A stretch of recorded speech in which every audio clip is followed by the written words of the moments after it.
everyone. Thanks for joining us tonight. I'm so glad you could check in with us today at our Wellness Wednesday webinar. We've been doing these every Wednesday, and we're super excited to have you join us tonight. We are going to talk about brain health with nutrition and exercise. We have some guests to join us and talk about that tonight. Tonight, we are building physical wellness for yourself and for your family. And before we get started, wanted to thank Walled Lake Consolidated Schools Parenting Fair team in partnership with my organization, the Lakes Area Community Coalition. And we are really happy to bring this partnership to our community and build wellness in families. If you look down at the bottom of your screen, you'll see two little bubbles, Q&A. If you have any questions for the presenters, feel free to put them in the Q&A box, and I will see those, and we will bring those questions up at the end of our presentation tonight. We have about a 30-minute webinar for you this evening, and if you are joining us live, we welcome you tonight to engage with us with those questions and answers. If you are watching this recorded, or if you know someone who would like to watch this recording, it will be available tomorrow on Lakes Area's website, as well as the district website. You can find it easily at lakesareacc.org/Wellness Wednesdays. So check it out or forward that link to a friend you think might enjoy this webinar in the future. All of our webinars are recorded, and all of them live in sort of a library over on that website, on the Coalition's website. So check them out, and if you haven't caught our previous ones, you may find something of interest. Also a reminder, this month we are doing our very first Wellness Wednesdays challenge. So don't forget to pop in and print out your Wellness Wednesdays challenge worksheet. This month, we are challenging you to do a random act of kindness most days of the month. And we've got some really great ideas over there. And if you send in your form at the end of the month, you will be entered to win a drawing for a $50 Kroger gift certificate and a $50 restaurant gift certificate. So do some random acts of kindness and check it out over at lakesareacc.org/Wellness Wednesdays. So for our presentation tonight, we have two guests with us, and I really want to thank them. First of all, Michelle Philp. Michelle is a physician's assistant at Edgewood Center Pediatrics. Many of you might know her. That's a very big and wonderful practice of pediatrics in Commerce. And Michelle is here to talk about the nutrition side of things. And joining her tonight is Joshua Gendelman. And Joshua is a personal trainer in the area as well. And Josh is here to talk with us about exercise. So with no further ado, Michelle, welcome. Thank you, Joan. So we're just so happy to be a part of Wellness Wednesdays with the Lakes Area Community Coalition and the Walled Lake School Parent Fair to share the importance of good nutrition and exercise habits on the brain. So in the office at routine physical exams, it's very common for me to talk to families about the importance of nutrition and activity and how they can get their best, diet and exercise for their best brain function. And we know your brain functions optimally when you eat high quality foods that are rich in vitamins and minerals. And we know that nutritional deficiencies can affect our concentration, our energy levels, our mood, which ultimately will affect the way we learn and our life at home and at school. Healthy eating in childhood and adolescence is important for proper growth and development and to prevent various health conditions. We know that food preferences and eating habits are established early in life, so it's really best to start educating your children early and be mindful of what they're eating.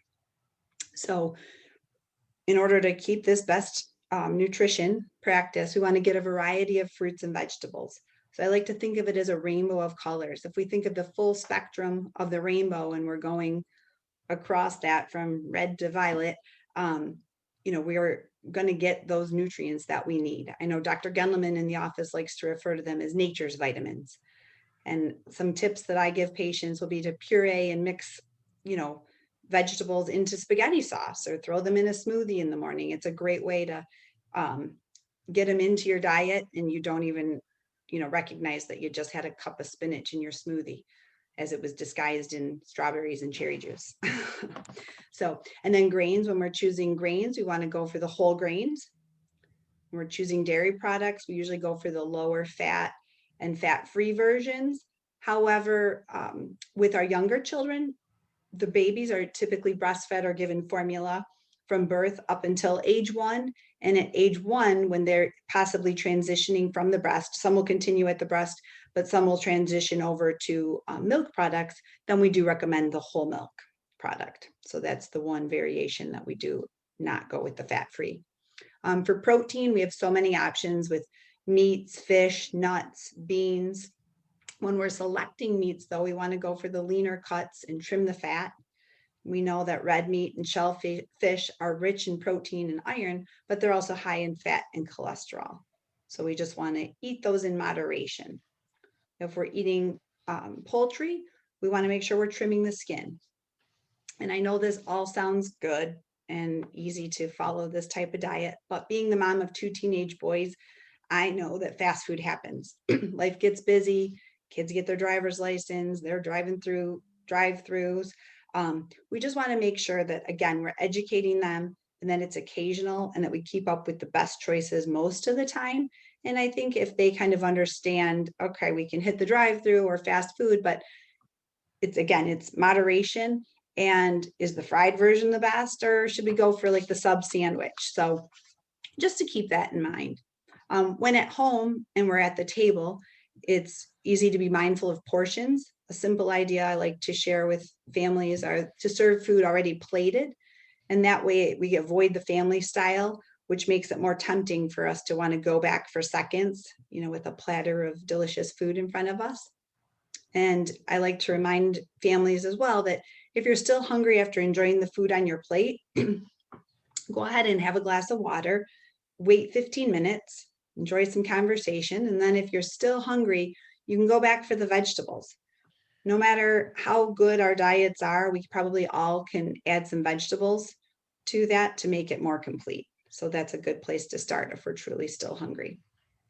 So now that we've talked about all the things that we want to include in our diet, we're going to look at areas that we want to limit calories from. So we want to limit solid fats and trans fats. We want to limit added sugars. So this shows up in the forms of sodas and fruit juices rather than in the natural form. So it's fine to get our fruit, but we would rather get it in the form of the actual fruit than a juice. And all these sodas and juices, they're not filling, but the calories still count. We want to avoid processed foods. Typically, they're just loaded with unhealthy preservatives and ingredients that we don't really need. And again, they happen in moderation. I want to stress that. It's not that any food is an absolute no, it's just moderation is the key. And we also want to avoid adding salt. It's best just to keep that off the dinner table because children will acquire that taste early on. And then that's just going to be a habit that they'll pick up for life, and they'll think that they need, everything needs a little added salt. Okay, so water and milk are the best drinks. However, we do not recommend water for children under the age of 6 months. Under the age of 6 months, it can disturb their electrolytes and cause seizures. So even at 6 months, they're only looking at a couple ounces if they're starting to learn how to use a sippy cup or a straw cup. And again, if we're drinking the sodas and the juices, we're likely not getting the adequate water that we need. And as we move into the warmer weather and humidity and increase our activity after we listen to Josh, we might need to increase our water intake. So that's something to keep in mind. But the great benefit of water is it's no calories and no added sugar. It keeps our joints healthy. It's good for your teeth, so your dentist will thank you. And it helps to keep the blood circulating. And it's also good for the mind. We know that staying hydrated can help with concentration, mood, memory, and even focus. And it doesn't have to be boring. A lot of times people think that water is just boring, but it doesn't have to be. You can infuse it with berries or lemons and have a little fun with it. So the benefits of proper nutrition are that we can achieve and maintain a healthy weight and decrease the risk of high blood pressure, heart disease, type 2 diabetes, cancer, osteoporosis, iron deficiency, and cavities. And some of these are things that we won't see early on in childhood, but they'll catch up with us. Again, it's that lifestyle that if we're making better choices, then these won't develop later on. So we want to set our children up for success. And constipation is another thing that we can avoid with proper nutrition. And in the office, this is something we see quite regularly from toddlers right on up to teenagers. So we just want to remember fiber helps us build that bulk to promote that healthy stool moving through the intestines. And fiber is found in all those fruits and vegetables and the grains that we talked about as part of a healthy diet. So just make sure we're including those. Again, water comes up, that helps as well. And with a busy schedule, sometimes it's helpful just to remind kids to, set aside the time after a large meal to actually use the restroom. So remember, nutrition education is vital. It will empower your children with the knowledge and skills and understanding that they will want to make healthier food and beverage choices. And for older children, they can become a little bit more accountable. If they understand why you want them to get the glass of milk, that it's not about the glass of milk, that it's about the calcium in the milk, then they can make their own choices for healthy teeth and strong bones. And maybe they won't go for the glass of milk, but they'll go for the yogurt or the cheese and still get that 1,300 milligrams that most teenagers need. As a part of the education process with the kids, we can cook with them. So spending time in the kitchen gives them a valuable life skill and an activity to enjoy. For older kids, they can independently learn to prepare a meal, which can be a confidence booster and have a positive impact on their mood. For younger kids, they can learn counting, measuring, and even fractions when they're in the kitchen, scooping and measuring, which will engage their brain. Spending time in the kitchen, we're celebrating family recipes and cultural heritage, and that can provide the family with a connection and a positive experience. So that can be something that will be wonderful for everyone to share. But at the end of it all, the children will be more invested in mealtime and accountable for their food choices if they feel like they are vested in the process of planning, preparing, and cooking. So I'm going to turn it over to Josh now that we know some basics on the diet end. He can give us some activity ideas and exercise. And that I can. Thank you very much, Michelle. So, I'm a personal trainer. I train many different groups of people. I also teach, or taught rather, martial arts. I've been doing that for 10 plus years. So I've been teaching and helping kids out from ages 3 and up. Um, and here I am to talk about why exercise is important. So, first things first, let's just talk about movement.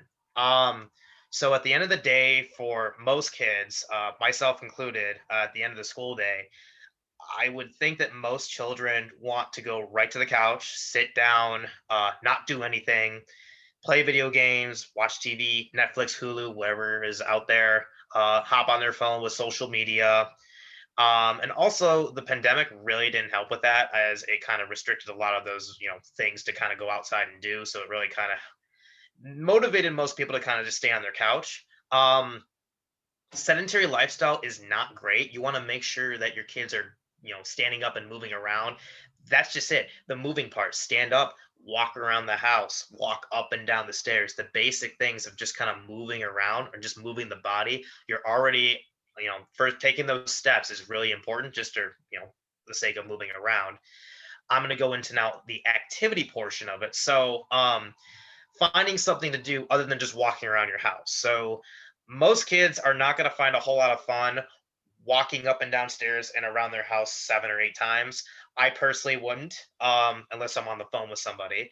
Um, have them do something. Play basketball outside as the weather gets warmer. And then from the weird time, since we're in March, since it's going to be like not warm at certain points, if you guys have those the little toy basketball hoops that you can stick on your wall or on the door, have them play downstairs in the basement with that. Baseball, be careful of running into the walls, playing tag. If you guys have those little soft foam Nerf gun things, you guys can shoot those around. If one of my friends called me up and said, we're going to have a Nerf gun war, I would drop everything and do that in an instant. And I'm 28 years old. And now I'm going to get into more of the exercise portion of that. Um, and I'm not just talking about just doing strict exercises. So it's not just on doing push-ups, sit-ups, and squats, because If I tried to make a kid who doesn't want to do any of those things do all that, they're not going to like it, and they're going to have a negative outlook on exercising. So make it fun for them. Make it a relay race between your friends. So it's like all your friends are trying to run as fast as they can to a certain point and back. Push up competition, who can do the longest wall sit. And one big thing with this too, make it a family thing, a family event. It's one thing for your kids to do it. I think it's a completely different thing if mom or dad or both are involved with doing everything, because it'll help to motivate your kids. Because now your kids are going to be like, well, now my parents are doing this, so now this is going to be fun. At least that's I hope. And then at the same time, everyone, the whole family is getting fit, so that's already good news in my book. So going back to what I said before about the sedentary lifestyle, when you don't do a whole lot and you're staying on the couch, not doing anything, watching TV, playing video games on your phones, it has a negative impact on you overall. Not just physically, but also mentally.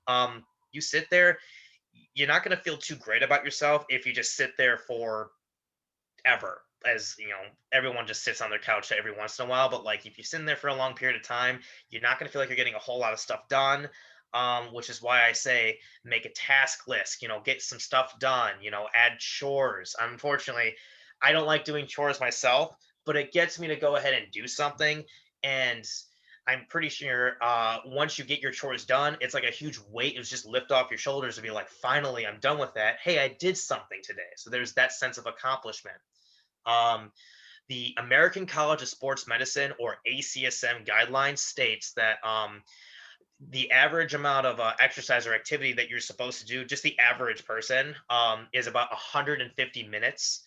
That's just for the week. So you can be walking around your neighborhood. You don't have to do 150 minutes in one day. I wouldn't personally walk 150 minutes in one day. 3 days or 5 days a week, do 30 minutes of something, or you can do 75 minutes of a vigorous activity of running around your neighborhood. Now that's just for the average, adult person. For the younger audience, according to the American Academy of Pediatrics, or AAP, 60 minutes a day for children ages 6 to 17. So make sure your child is moving, doing something, being active for at least an hour a day. It might seem like a lot, but an hour really isn't that. It's like an entire episode of something you can watch on Hulu, which you can have that on if they're doing something. So, doing that. And then ages 3 to 5 is actually 180 minutes a day. For a 3 to 5 year old, they're probably going to be running circles around you like a million times. So that's going to be easy to do 180 minutes a day because they're pretty active, at least from what I've seen. I've worked with 3 year olds and they run circles around me. I don't know how. Um, and all throughout the day, or the week rather, at least 2 of the days that you are doing, or your kids are doing some sort of activity, try to make them somewhat strength related. So make sure they're activating some parts of their muscles in their chest, the arms, the lower body, legs, the glutes, some form of that. So they're actually developing some sort of growth. It'll help to build the strength in their muscles as well into their bones.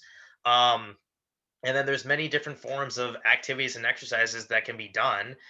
um, it also helps to boost your overall mood, because I mentioned before, if you just sit on your couch, you're not going to feel too great about yourself. At least I don't feel great about myself if I just lay in bed for 6 hours of the day. I have to get up. I have to do something. If I get up and do something, I feel good about doing something. I can guarantee you, your kids who are going to get up and do something are going to feel really good about themselves. It'll give them that endorphin rush, that feel good high of like, I'm doing something good for me.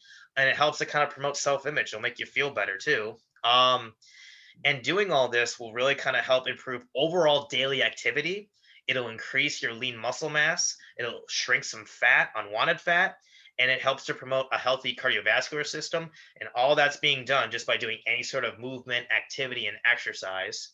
Now, as far as equipment goes, not all of us have access to a gym. The gym is a fantastic, magical place. I personally love going to the gym. Nowadays, in the pandemic, is a little bit harder, a lot more challenging, and some people are also intimidated to go to the gym, which I completely understand. There are some of those people out there.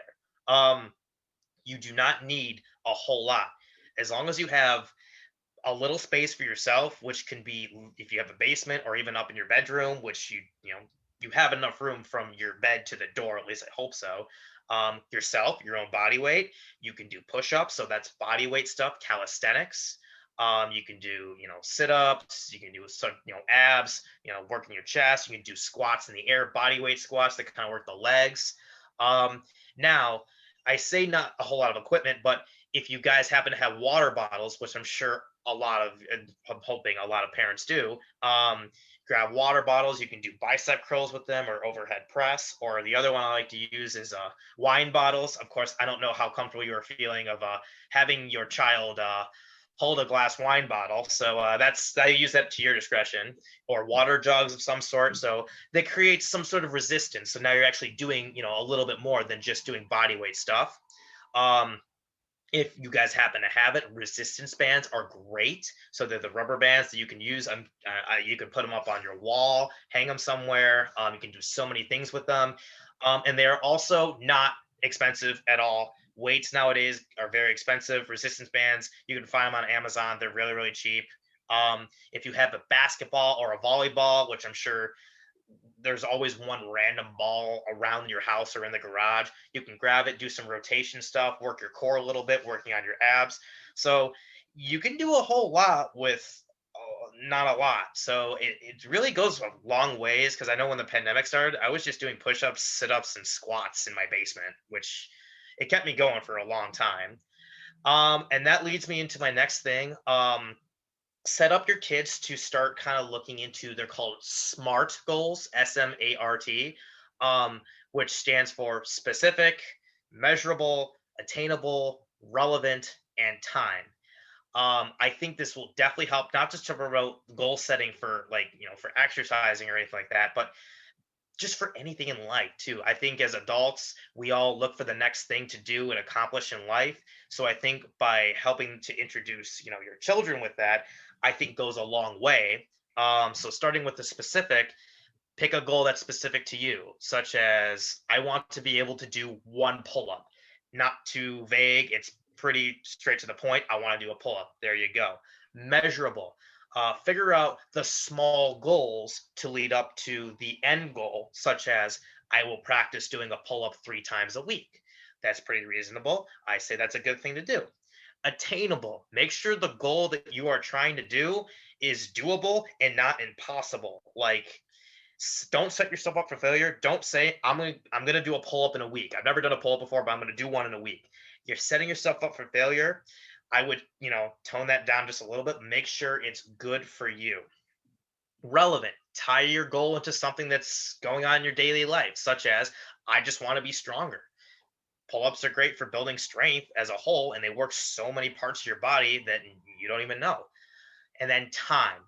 Pick a time frame of when you want this goal to be accomplished, such as I want to be able to do one pull-up at the end of 2 months. That is a completely doable goal. It's a completely good time, and that's how you do SMART goals. And as far as everything else goes, I think that is all I have to say on the matter. So I'm going to throw it back to Joan here. I'll take a minute just to wrap it up Oh, too. Thank you. No, that was awesome. Thank you so much. And so we just want to say, like, education for a healthier life through nutrition and exercise is key. So we want you to take the first step and make one nutrition goal and one exercise goal for you and your family. Encourage your family, and remember, being a good role model is a great way to inspire good habits for the entire family. So happy spring, and go enjoy the outdoors with a walk and a picnic basket full of your favorite veggies. Oh, thanks, you guys. That was such great information. You guys are both really inspiring. It's doable. It is hard sometimes in a family because there's so many stressors and there's so many different people with different needs. But I really appreciate what you both had to say about really just simple, healthy habits for families that can really make a difference for their kids. Michelle, I had a quick question for you. How can obesity affect brain development in kids, or affect brain health and learning in kids? Is that something you guys see in your office? And what are your thoughts about obesity? So again, if they're not getting the nutrients that they need, through, let's say we're doing more preservatives or more sugars and that sort of thing, we know that it can affect their mood, their focus, and then in turn, affect their school day, whether that's at home or at school. That affects their behavior, which can set them up for a whole variety Yeah. of, Yeah. negative consequences. Negative consequences. Yeah, for sure. So watching those foods, both in eating the right foods and the right amounts of foods, sounds like it's Correct. really important. Correct. And again, I think I stressed the point of moderation. I don't like to say that anything is completely off limits. I don't want to say that all preserved foods are bad. It's the moderation. It's getting the things that we need, limiting the things that are, less healthy, but just keeping the whole picture. Yeah. Josh, I have a question for you. Exercise is really closely tied to mental health and mood. I think that can really make a big positive impact on mental health. And for a lot of young people, especially teenagers who have been struggling with mental health, maybe substance use disorder at this time, how can exercise benefit young people in terms of preventing substance use or preventing a serious mental health condition? So I relate this almost close to home too, because I've had depression in my life, and I use exercise to get out of that and not go to substances. Thank God. Um, so I would highly recommend, instead of like trying to experiment with any substances out there, and obviously with the mental health going into this, when you work out, when you do any sort of movement or moving around, you're promoting that endorphin release into the brain, which is that feel good hormones, the feel good, like, hey, like I'm doing something good for myself and it feels great, rather than going right to any other thing that would, mimic that. And you're promoting not only a healthy lifestyle, but you're improving yourself on a mental level too. So I would highly recommend, I mean, obviously there's the barrier of like wanting to get to that level of like, all right, I'm gonna go exercise, because that's already a tough one already. It's tough. I have those days too where I don't want to get up out of my bed. I don't want to go exercise either. But you know what? At the end of the day, a wise man once told me, the only bad workout that you have is the one that you don't do. So, and that one hit me so close, because there's been more than one occasion where I've had to use that, and I'm like, it's the Yeah, truth though. So. it is. Yep.